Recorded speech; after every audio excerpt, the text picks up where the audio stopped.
Notre mission principale, en fait, est d'animer des réseaux de diffusion. Notre problématique est beaucoup plus liée évidemment aux équipes artistiques, aux œuvres qu'elles créent et à essayer de les accompagner dans cette diffusion. On se connaît et vous connaissez les problématiques de la diffusion, en tout cas ce qu'il en ressort. Évidemment, on parle beaucoup de problèmes de diffusion, mais il est évident que les problèmes de diffusion sont liés bien souvent aux moyens financiers qui sont accordés pour la production même des projets. Et donc par là, il est essentiel d'animer des réseaux, de faire connaître les projets, c'est ce que nous allons faire aussi dans ces 2 journées, pour essayer de renforcer en tout cas les moyens pour les équipes artistiques de pouvoir effectivement produire et diffuser leurs spectacles. Nous sommes intéressés à Réseau en Scène à pouvoir développer nos projets dans des cadres structurants. Il nous a paru évident de regarder quels étaient les programmes dans les projets massifs, et par là aussi de nous rapprocher de l'agence, donc le Transfo, et de pouvoir effectivement initier des rencontres, des réflexions. En même temps, nous avons essayé aussi déjà dès l'année dernière à travers 2 équipes artistiques, qui est donc la compagnie L'Abreuvoir et Humanité-Théâtre, à essayer de voir les échanges qui pouvaient être faits parce que ces 2 compagnies avaient ce projet voulait initier des échanges sur les 2 régions et nous les avons accompagnés dans leur démarche. Donc voilà l'importance pour nous en tout cas du travail de l'interrégionalité et d'accompagner évidemment les équipes artistiques, les programmateurs, parce que l'un ne vont pas sans les autres, à essayer évidemment de renforcer les projets et les œuvres de création pour ces équipes artistiques, et on s'aperçoit très rapidement effectivement que dès lors que tout le monde reste sur un univers très local,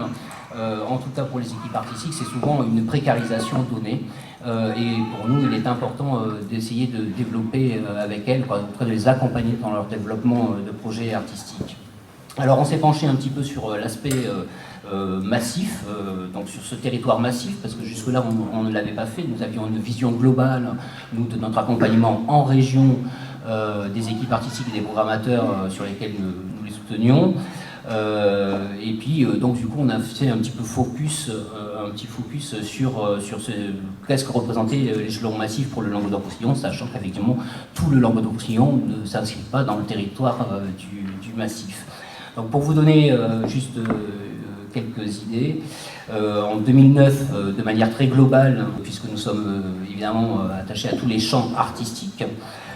dont les musiques aussi traditionnelles, nous avons aidé et soutenu 140 œuvres pour 580 représentations de manière donc globale. Sur l'échelon massif, finalement, cela représente pour nous 23 structures soutenues dans la diffusion des spectacles, en tout cas de compagnies régionales, et 122 représentations, ce qui quand même nous fait dire, qu'il y a une dynamique qui existe, même si l'on peut nommer les fragilités de certaines structures et des équipes artistiques, il y a cette dynamique qui est là, et en tout cas la volonté de développement de projets. Donc évidemment, la Lozère étant dans ces 23 structures quand même assez principales, 11 structures ont été accompagnées, donc l'ADA Seine-Croisée de Lozère, une structure assez phare sur l'irrigation du territoire de la Lozère, mais aussi la ville de Mende qui depuis quelques années développe aussi des projets culturels avec le théâtre de Mende, des résidences,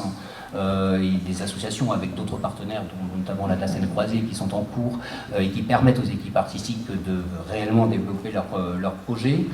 Bon, bien d'autres, la Jeunette Verte à Florac, etc. Donc voilà, 11 structures en Lozère, et donc 12 structures qui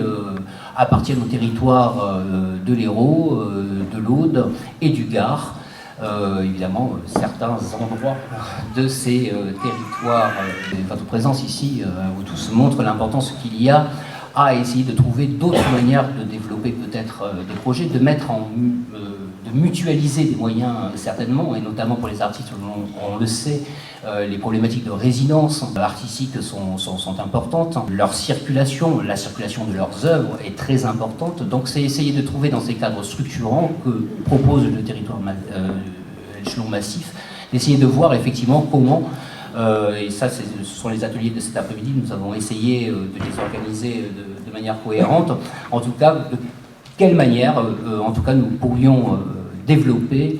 ces projets en considérant évidemment l'économie sociale,